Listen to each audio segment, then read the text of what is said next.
Hello and welcome to the program, a lesson in 10 minutes. And today's lesson is Aunt Jennifer's Tigers by Adrienne Rich.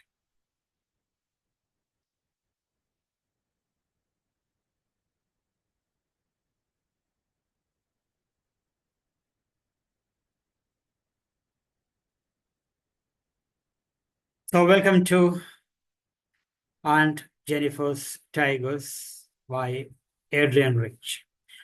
Adrienne Rich was a feminist poet who lived from 1929 to 2012. And in this poem,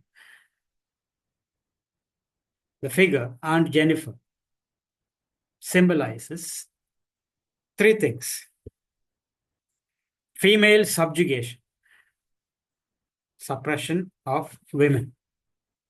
By what? Patriarchal system. So the second theme, patriarchal oppression. Then desire for freedom and self-expression. And Jennifer is driven by that desire.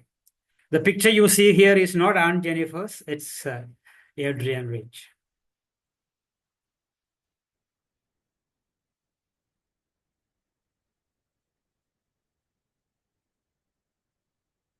The poem consists of three stanzas. The first stanza presents the tigers. Second, Aunt Jennifer. Third, brings both together in an ultimate, poignant contrast. We are going to look at each of these stanzas in detail, but before that, the poem consists of three quatrains I have written here. A quatrain is a stanza of 4 lines. The rhyme scheme in this poem is AABB, as you can see.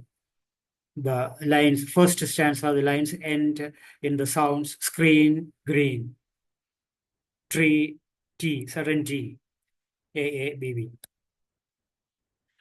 Now we are going to look at the stanzas in detail. The first two stanzas are here.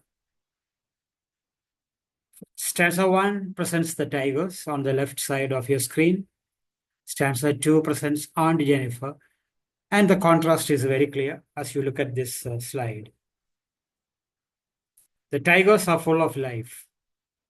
Aunt Jennifer is fluttering. Her fingers are fluttering, opposite of the tigers. The tigers have a bright topaz color, a golden brown color.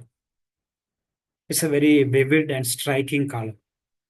Again, opposed to Aunt Jennifer, who is described as very feeble and weak.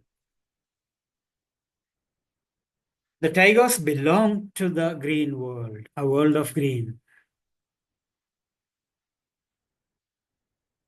I have emphasized the word belong there because the tigers do belong there. That's how Aunt Jennifer has created them. But Aunt Jennifer doesn't belong to the world where she lives. She's like an alien, an outsider. Then, the tigers are unafraid of the men beneath the tree. And Jennifer seems to be afraid of the man in her life. The tigers are sleek and elegant.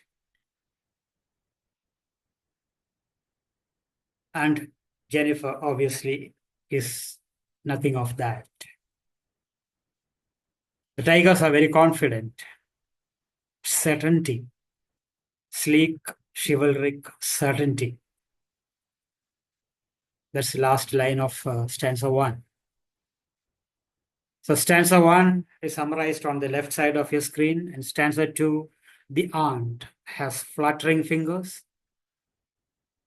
Why? Because she's wearing a massive wedding ring. A wedding ring which has got a massive weight. We all know that wedding rings don't have so much weight. What the poet is trying to say is that her married life was a weight, a burden for Aunt Jennifer. It was an unhappy married life. But why?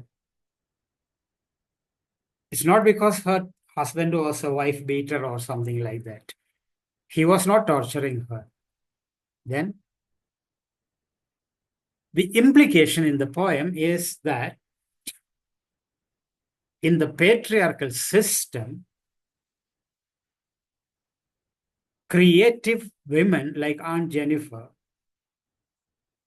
don't get the freedom and the power, personal power, which they want. So Aunt Jennifer is actually expressing her inner desire for that personal freedom and power by creating tigers which are like her inner self. That's the implication here.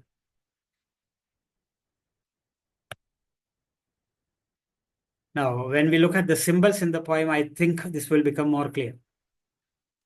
The first and most dominant symbol is the tiger, the tigers, which symbolize Aunt's desire for freedom and power. Personal power it is, not political power.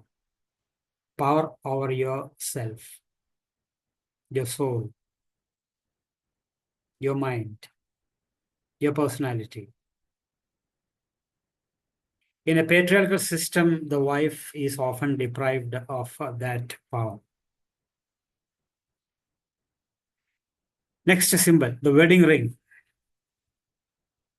which symbolizes the burdens of married life. Again, in a patriarchal system,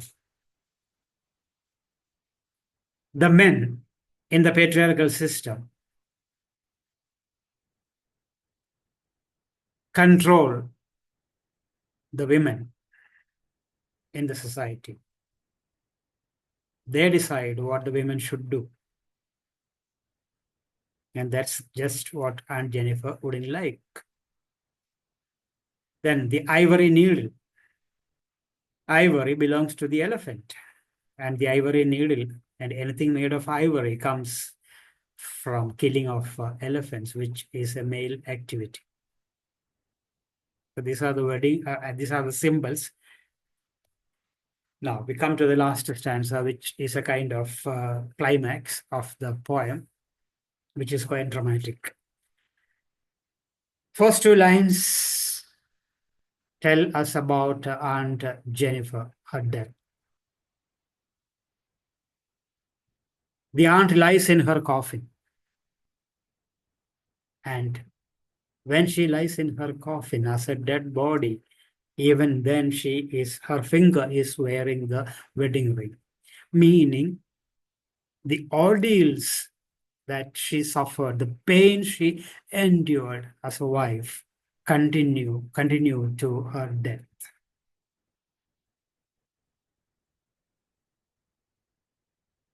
Nothing can put an end to the agony of the wife in the patriarchal system except death, perhaps. But even in death, she seems to be carrying all those ordeals with her. The wedding ring is still there on her finger. The ring becomes a symbol of all that pain. In fact, the very word ring, which is used in the last stanza as ringed, her terrified hands will be still ringed by the ordeal she was mastered by.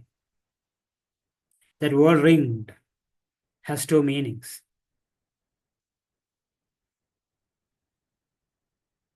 One, wearing the ring. The other, circled, ringed, circled by all the restrictions that the system had imposed on her. On the other hand, her tigers, the last two lines, will continue to prance, run around, jump around, proud and unafraid. The wife's oppression will continue till her death, but the art she creates, the tiger she creates, will carry on living proudly. We can also interpret this as the art outliving the artist. But Adrienne Rich was primarily a feminist poet. So I have given you a feminist interpretation, which is also what CBSE prefers.